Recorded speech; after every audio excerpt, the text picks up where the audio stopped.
Senhor presidente, senhores senadores, há 3 semanas, quando estive no meu estado, a Paraíba, especificamente em João Pessoa e Campina Grande, a aflição da população naquele momento era a crise hídrica. E eu já tive a oportunidade de transmitir essa preocupação aqui da tribuna do Senado Federal e pedir providências ao governo federal, especificamente ao Ministério da Integração Nacional. Campina Grande, mais de 17 municípios, totalizando 700 mil habitantes. Ela é abastecida por uma barragem chamada de Buqueirão, construída, a barragem Epitácio Pessoa, no município de Buqueirão, construída na década de 50, inaugurada pelo presidente Juscelino Kubitschek, com capacidade para 550 milhões de metros cúbicos. Ela estava prevista mais 2 barragens para regulação e evitar o assoreamento dessa grande barragem construída por Juscelino Kubitschek. Hoje já existe, não foram feitas as 2 barragens de regulação e de contenção, e hoje 20% da barragem Epitácio Pessoa já está assoreada. E no momento, menos aproximadamente 18% de acumulação de água, com previsão, segundo as instituições de Campina Grande, a Associação Comercial, Federação das Indústrias e outros organismos, Prefeitura Municipal, eles acreditam que esta água só dá para abastecer até o meio do mês de dezembro deste ano de 2015. Então é uma situação não só de crise hídrica, mas de crise da importância de sobrevivência dessa população, porque abastecer uma cidade de 20 mil habitantes com carro-pipa é possível, mas uma cidade do porte de Campina Grande com mais de 400 mil habitantes é tecnicamente impossível esse tipo de atendimento à população. Mas eu venho aqui novamente... Vossa Excelência me permite? Com todo prazer, presidente. Só para dar as boas-vindas aos estudantes do ensino médio do Colégio Planeta de Goiânia, Goiás, sejam todos bem-vindos, os alunos e também os professores. Sejam bem-vindos ao Senado. Muito obrigado, senador. Retornei ao meu estado há uma semana, ou seja, 2 semanas após a constatação daquela grande aflição da população paraibana. E o assunto era outro, presidente. O assunto era outro, senador Jader Barbalho. Era a questão da violência, sabe? A violência intensificou-se de tal modo e de tal maneira que fez por alguns instantes a população esquecer da grande crise hídrica que assola a Paraíba.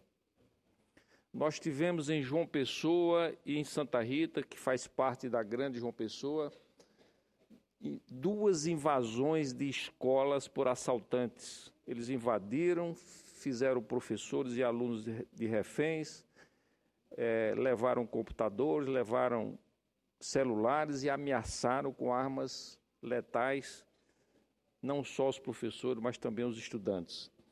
Veja, senhores senadores, como os assaltantes estão audaciosos.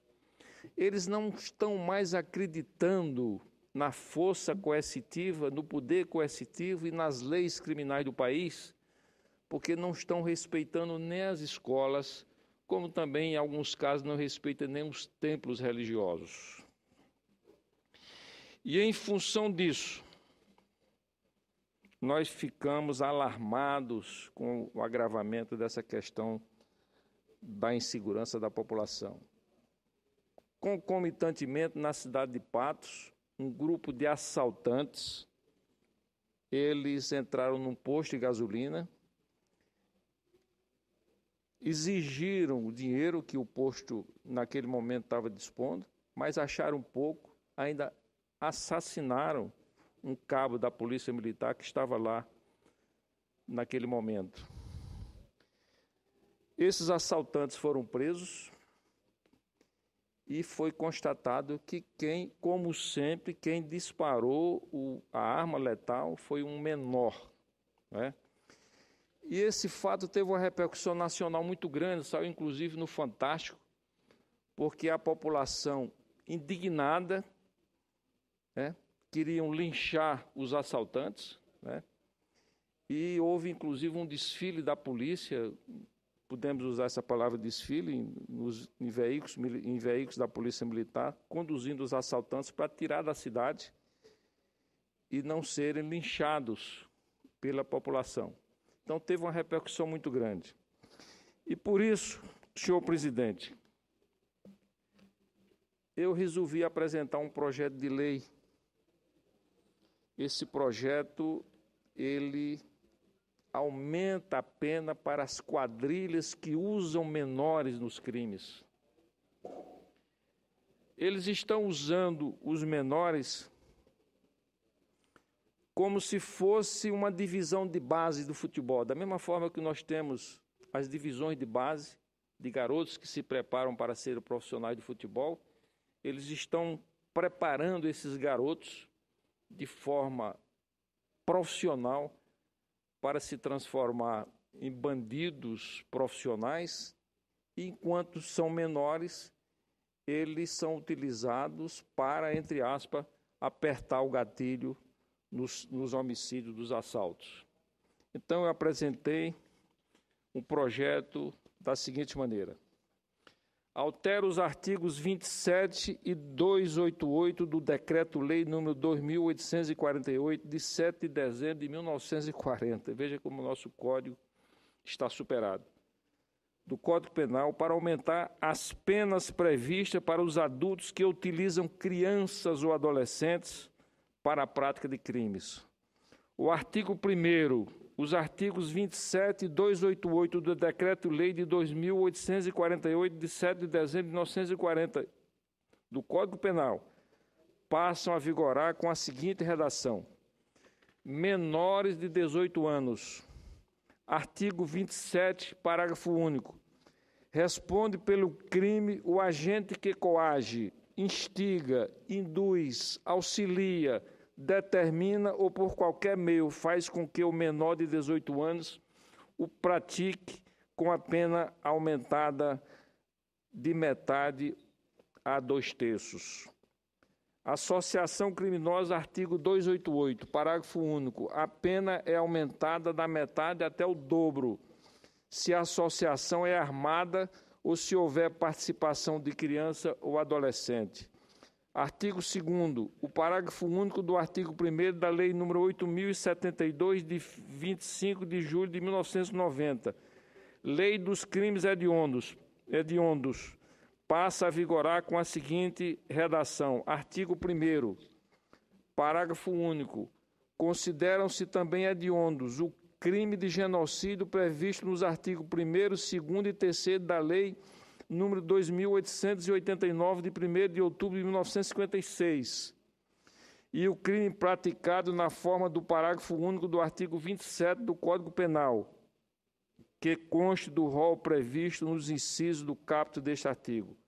Artigo 3º. Esta lei entra em vigor na data da sua publicação. Com a presente proposição, senhor presidente, esperamos da nossa contribuição sobre a discussão a respeito da maioridade penal aos 18 anos de idade. Nossa proposta é que responda pelo crime o adulto que coagir, instigar, induzir, auxiliar, determinar ou por qualquer outro meio fizer com que o menor de 18 anos pratique fato definido na legislação como do tipo penal. Aproveitando a solução proposta pela comissão de juristas que redigiu o anteprojeto do nosso Código Penal, nesses casos, a pena do adulto será aumentada em pelo menos 50% e até 2/3. se o fato praticado pela criança ou adolescente estiver listado no rol dos crimes hediondos, fazemos expressa disposição no sentido de que o adulto sofra também as consequências previstas na Lei número 8.072 de 1990.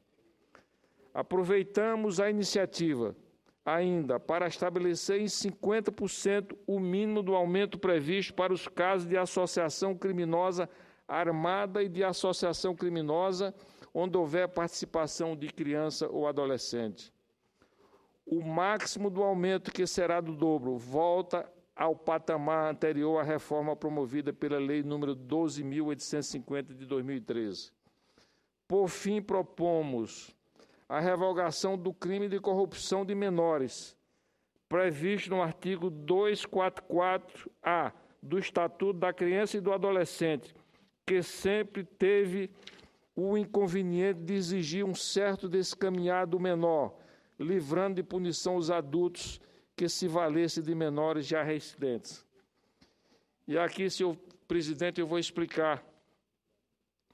Uma quadrilha usa um adolescente num assalto, comete um assassinato e eles responsabilizam o menor e os maiores, a quadrilha propriamente dita, né, eles são apenas punidos por esse crime previsto no artigo 244-A do Estatuto da Criança e do Adolescente, que é a corrupção de menores. Quer dizer, na realidade, eles são os verdadeiros assassinos e são punidos apenas pelo crime de corrupção de menores. Com essas considerações, pedimos o apoio dos nobres pares para a aprovação da presente proposição. Senhores senadores, a questão da violência no Brasil, ela precisa ser encarada como uma epidemia nacional. E aqui eu faço um comparativo. O Brasil tem 200 milhões de habitantes, os Estados Unidos têm 320 milhões de habitantes. O ano de 2013, aconteceram no Brasil 64 mil assassinatos. E nos Estados Unidos, 12 mil assassinatos. Se por acaso os Estados Unidos tivessem o mesmo número de assassinatos proporcional à sua população, os Estados Unidos, em vez de 12 mil assassinatos, teria 96 mil assassinatos. Ou seja, matematicamente, o Brasil mata 8 vezes mais do que os Estados Unidos. E se levarmos em consideração o número de armas existentes no país, os especialistas dizem que no Brasil existe de 9 milhões a 11 milhões de armas nas mãos dos civis, na mão da população brasileira. Considerando o número máximo de 11 milhões. Calcula-se que nos Estados Unidos tenha de 300 milhões a 320 milhões de armas na mão da população. Se os crimes nos Estados Unidos, em relação ao número de armas, fosse proporcional ao do Brasil, os Estados Unidos cometeriam anualmente, não a média de 12 mil assassinatos, mas 279 mil assassinatos, ou seja, 23,3% mais do que o Brasil. Então, é uma questão de extrema urgência. A população brasileira está insegura, angustiada. Hoje, quando um filho sai para a escola ou sai para uma noitada, um cinema, um shopping, as famílias ficam sempre angustiadas até os seus filhos chegarem em casa.